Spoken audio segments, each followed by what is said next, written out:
American Center for Law and Justice has sued the Biden administration over the employer mandate on behalf of the Heritage Foundation. As you heard in the open, and the Heritage Foundation announced yesterday afternoon, the American Center for Law and Justice, is representing the Heritage Foundation in a lawsuit, a legal challenge against the Biden administration, specifically the Labor Department and OSHA, the Occupational Safety and Health Administration, that first said they didn't really have the authority or the means to put in place any kind of mandate for employers to require vaccines of their employees and to also keep these records and have people watch people who aren't vaccinated take tests, and so to basically have these a whole new burden. And it starts with a company or organization like in Heritage Foundation's situation. It's 100 or more employees, and it doesn't matter if they're in different places. They could all be working remotely. You could have two coming into an office. It would still apply. Now, there's been an injunction against this at the Fifth Circuit. That injunction has been challenged by the Biden administration. But, Dad, this is a historic moment for the ACLJ to be representing the Heritage Foundation in this challenge against the Biden administration. No, it really is. And it's a very narrow and specific challenge. And I want to say what we're challenging. We're challenging the constitutionality of the authority of the Occupational Safety and Health Administration to actually enforce this mandate. We think that's an encroachment on federalism grounds. That's powers allocated to the states. The states can do these kind of things, but the federal government can't. OSHA has previously said they can't. They certainly don't have the means to do it. Let's be clear about that. I mean, they don't have the financial means and capability to do it, but constitutionally, they don't have the authority to do it. Now, look, I'm coming at this, and I want to be clear on this, that we're coming this strictly on the constitutional grounds. I have been vaccinated. I have gotten my booster shots. I encourage people to talk to their doctors and to do that. If their doctor suggests it, which most doctors are, I did it. But I still don't think the federal government, especially the way it's set up here, has the authority to engage it. So this is not an attack on the validity of vaccines, which, as I said, I'm in favor of. I think it's helped a lot of people and saved a lot of lives. And it was under the Trump administration that these vaccines were put on fast forward in Operation Warp Speed. But you can't have warp speed on the Constitution. And that's exactly what the Biden administration did here. They knew they didn't have the authority to do this, by the way. They knew that early on. But the politics of it made them do it. Now, these cases have all been consolidated at the Sixth Circuit Court of Appeals. So what's going to happen is, let me tell you, the ultimate arbiter of this is the Supreme Court. Let me give a caveat. The Supreme Court yesterday rejected a challenge by healthcare professionals who did not want to take the vaccine, and the Supreme Court rejected their challenge. That was Justice Breyer, but so was Justice Amy Coney Barrett and others. So these are not easy cases on these individual challenges. But as it relates to the mandate constitutionally, well, I'm in favor of the vaccine, and I think it should be available and used by people. It's different when it comes to the federal government mandating something. By the way, state government authority has the authority to do these kind of things. So I want to be clear here. But the federal government coming in does not. Yeah, I mean, part of this is the petition for review that we've been filed. I'm holding it in my hands. You can see it at aclj.org. We just posted a new blog up there, too, so you can see the petition. It's short because this is not the briefing. This is a petition that goes to the court. Just a part of that, I'll read from it. OSHA's mandate represents a gross abuse of power and is a far cry from the delicate exercise permitted in very limited situation. The mandate clearly encroaches on the police power of states expressly reserved by the 10th Amendment to the Constitution, just as my dad was just talking about.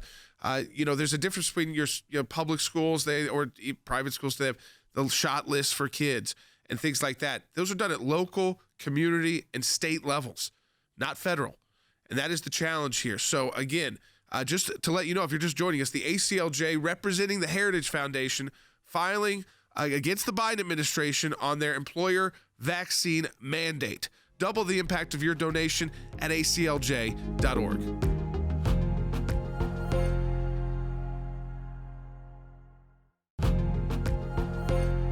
Refiled, the American Center for Law and Justice.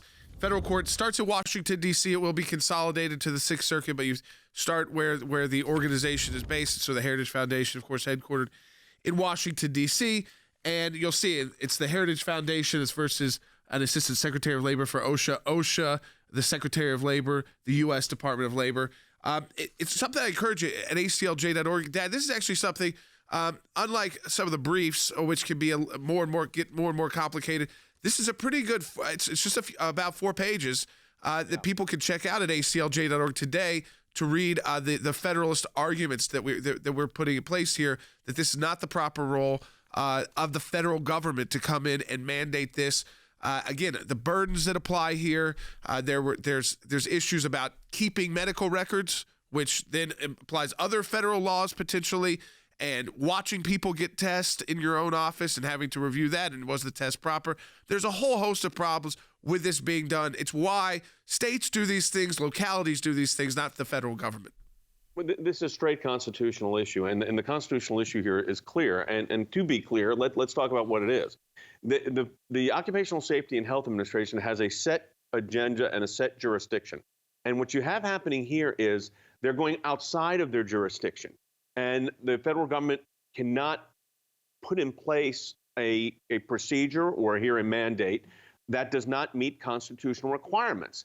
Like I said, these are the issues that are reserved for the states. So I think we have to be really clear that what we're talking about is the states being able, this is the key, the states being able to monitor this on a state-by-state basis. And individuals, of course, make choices, and that's the choices people make.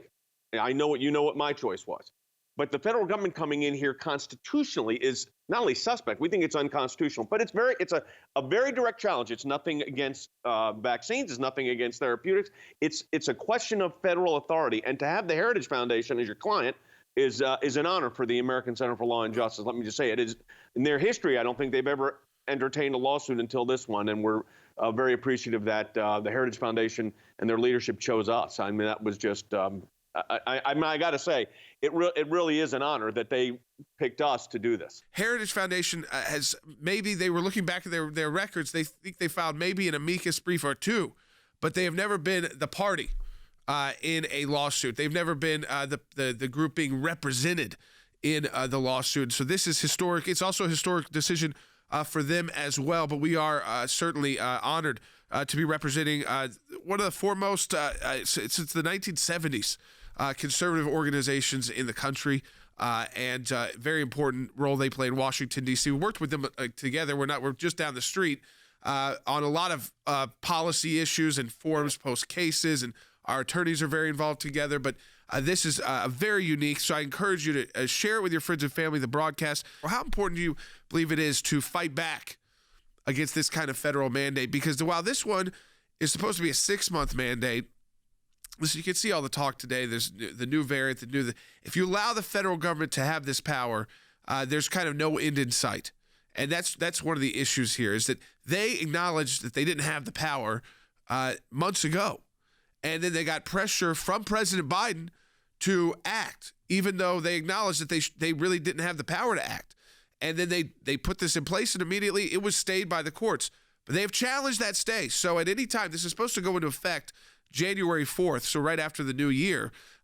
They're fighting for it to still go into effect. So I want to make sure folks are clear on that as well. Harry, I think on this issue, very important for people to understand the power grab by the federal government, these moves, even when they say we don't have the power, to come back a couple months later and say, what, now we do. Absolutely. So I think your analysis is correct, and Jay's analysis is correct as well. The mandate exceeds OSHA's statutory authority, and OSHA has already acknowledged that. That in and of itself, in my view, constitutes a violation of the Constitution. In addition, the OSHA mandate exceeds the federal government's commerce power and encroaches on the state's 10th Amendment police power. I think if you look at the case law going back to 1905, in a number of cases, the Supreme Court has established firmly that states have a police power, and that police power is protected from encroachment by the federal government by the 10th Amendment. Notwithstanding this precedent, notwithstanding the Constitution, OSHA has issued a mandate pursuant to whom?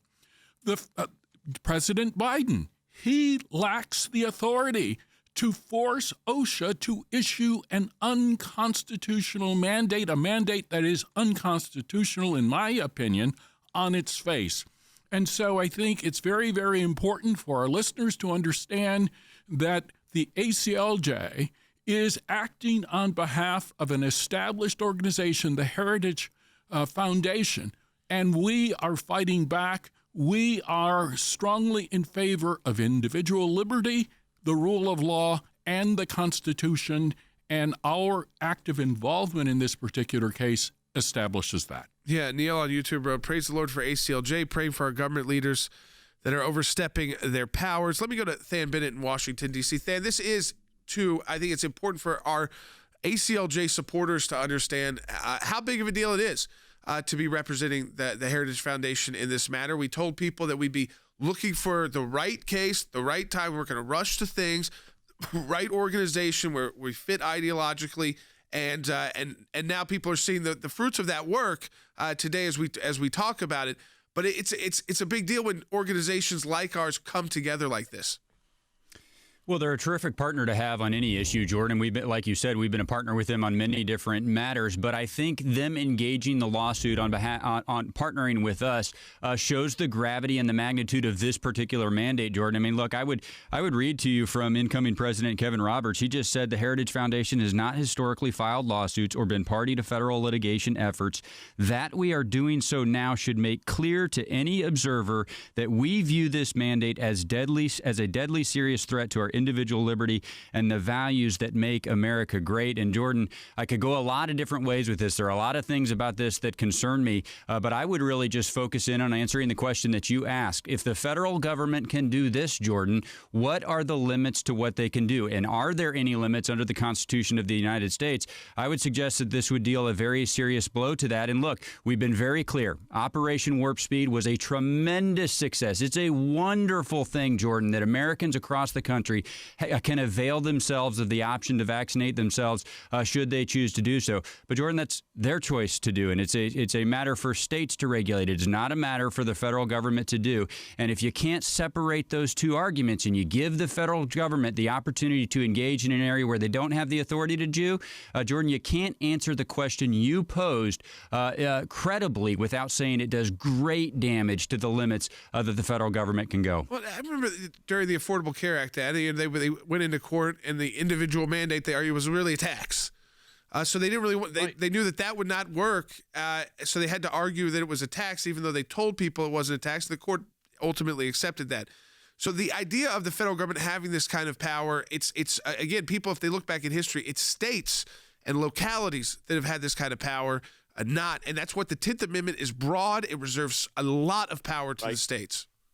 Look, when your kids go to school, states and counties set requirements, and some of those requirements includes vaccination. So it's not a question of can a government do it. It's a question of which government does it. We have federalism in the United States. So the state government has authority that the federal government simply does not have. That's been a question a lot of people are asking on some of the social media platforms. Are we saying that a mandate on any basis is unconstitutional? And I'm being honest, no. It is on the federal level. It's different when it's state and county. I mean, that's where the police power and health and welfare come in. And, there may be religious exemptions and so forth. But, there are vaccine requirements when your kids go to school. And there's a reason that those are constitutional. So, but that's not the federal government mandating it. And that's what, just Jordan, as you said, the 10th Amendment is so important. And one of the issues we'll get into, too, I mean, the penalties here are extreme. So the enforcement, but also the penalties for noncompliance are extreme penalties. So it impacts private employers, whether it's the corporate world, the nonprofit world, or organizations like Heritage or a company that you might work for. This is whether they have to do it, not if they decide to do it, whether they have to do it because of the federal government or face fines. We'll be right back.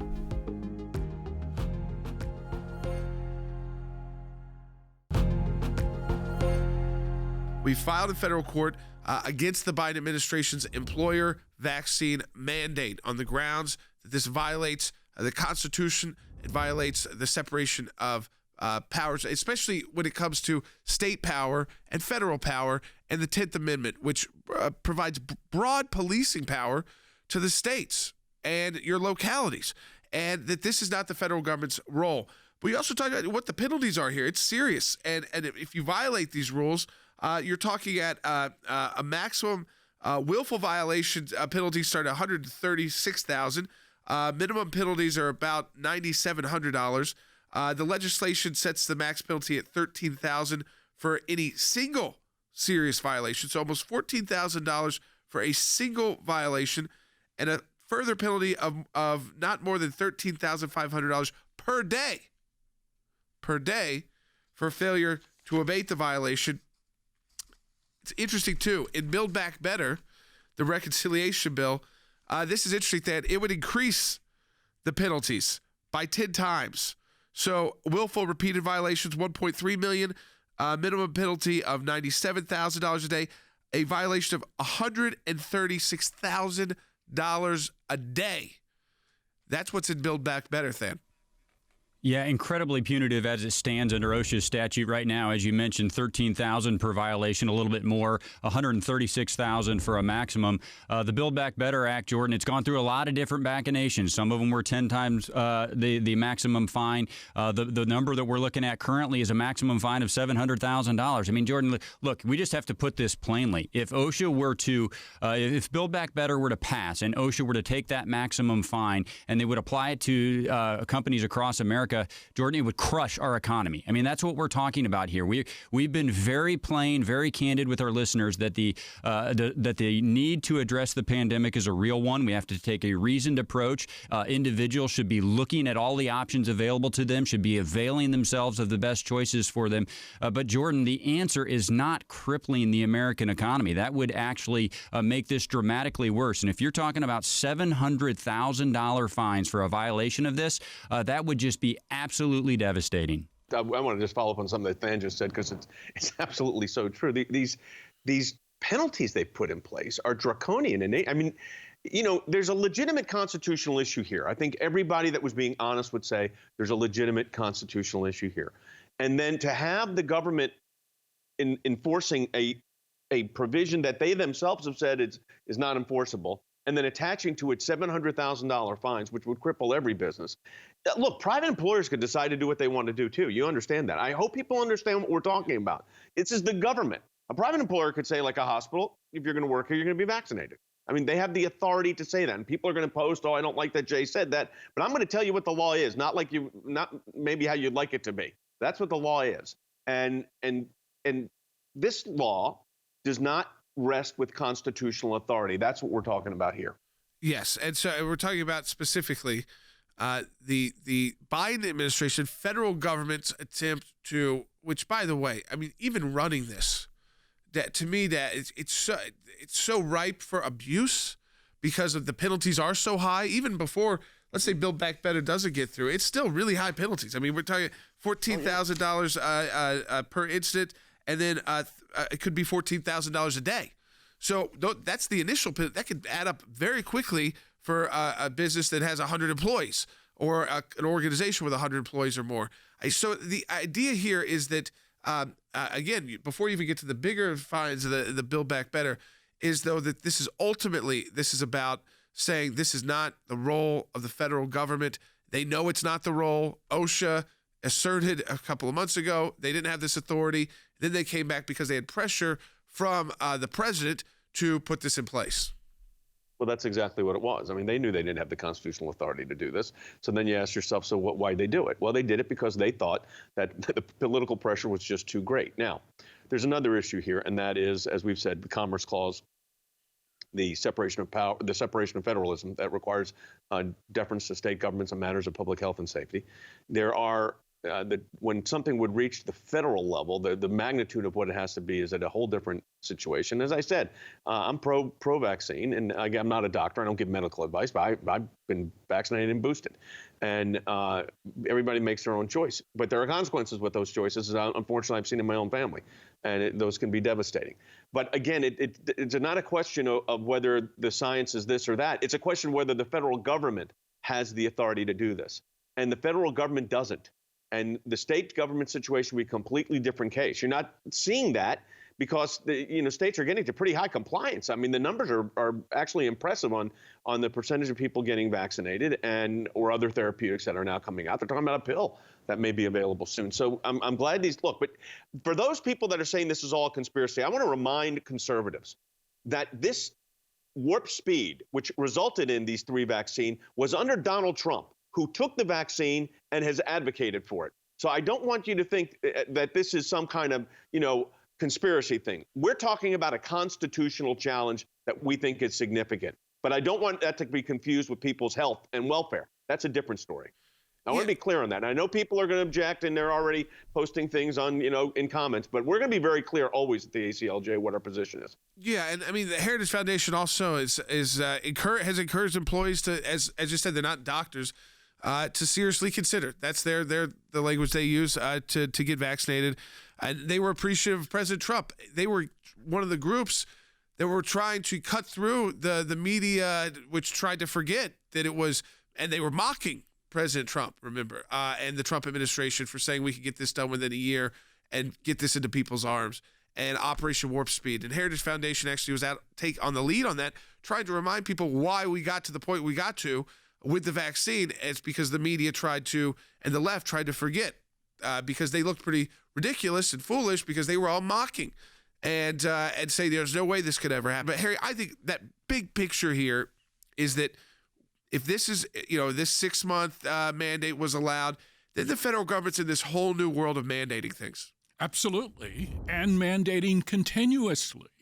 And I think the vaccine mandate issued by OSHA is designed to do one thing, really, only, and that is to cover up for President Biden's failures. Remember, candidate Biden suggested that any president who presided over the number of COVID deaths that President Trump presided over does not deserve to be president.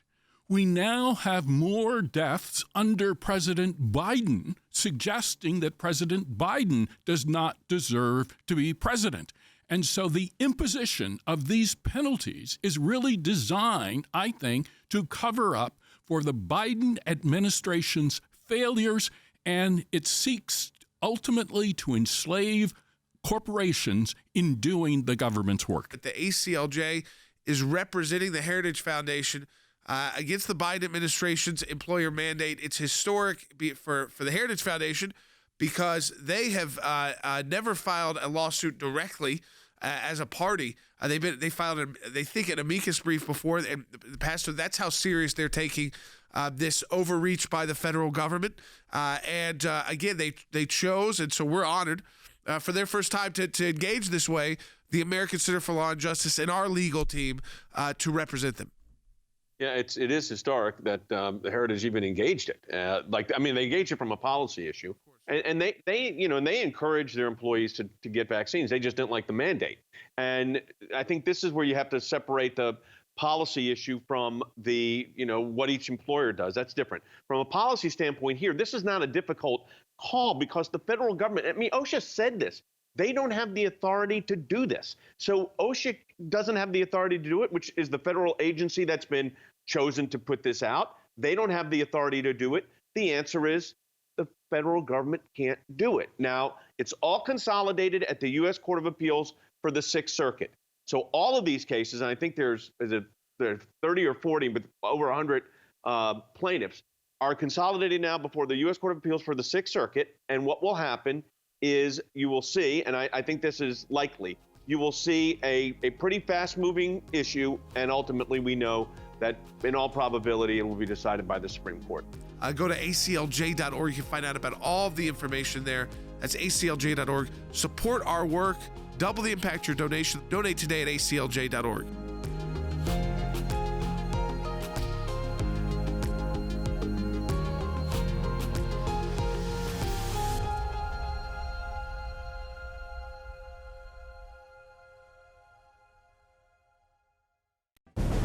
It is a critical time for our nation, and the American Center for Law and Justice is on the front lines, defending life and liberty, engaging the issues that matter most to you and your family. Whether it's working to protect Americans from the dangers of radical Islam and the persecution of Christians, to to defending life at the U.S. Supreme Court, to protecting your religious and constitutional freedoms, we could not do this work without you, without your support. And now your support can really make a tremendous difference. For a limited time, you can participate in the ACLJ Matching Challenge. If you make a gift now, it will be doubled. $25 becomes $50. A $100 gift becomes $200. Please stand with the ACLJ right now and call 1-877-989-2255. That's 1-877-989-2255, or go online at aclj.org. Thank you for your support.